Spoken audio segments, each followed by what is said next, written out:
Guys, kakauwi ko lang sa bahay and naisipan ko guys, gumawa ako ng chocolate chip banana bread guys. Kasi guys, ayan o, meron na akong nabubulok na banana. So tatlo yan, kaya sabi ko, gumawa kaya ako ng banana bread.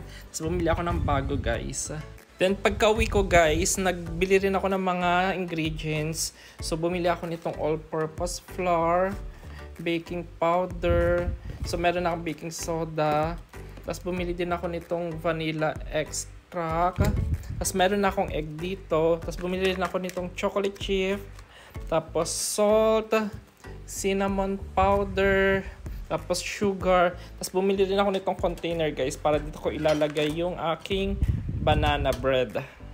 So first time ko lang guys mag-bake sa buong buhay ko. Kasi hindi naman talaga ako nagbe-bake din kahit sa Pilipinas. Hindi rin naman ako nagluluto sa Pilipinas. So talagang nung napunta ako dito sa Canada, first time kong magawa lahat ng mga lutong ulam. So ngayon, mag-e-explore tayo guys. Magbe-bake naman ako. So yun guys, nalagay ko na tong banana. So durug-durugin ko lang siya.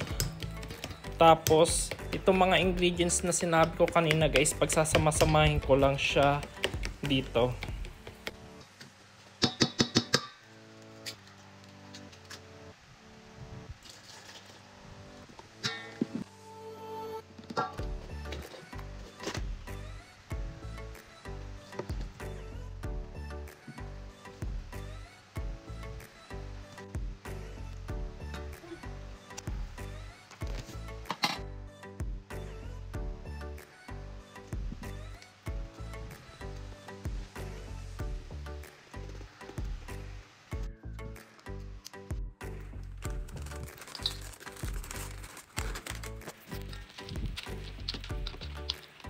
So guys, ayan na guys, nahalo ko na siya lahat.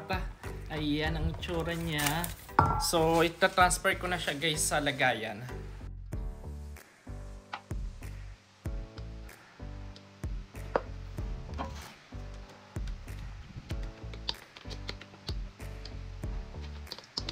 So yan guys, okay na siya guys. Tapos ito guys, yung pinanood ko lang sa TikTok guys na ginaya ko. Then, nagpapainit na ako guys ng aking oven. So, ayan siya guys. So, excited na ako dito guys. Ayan.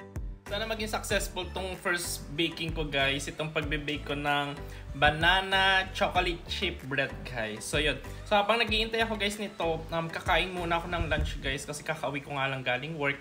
Then, papakita ko sa inyo agad yung itsura nito guys pag natapos ng itong aking banana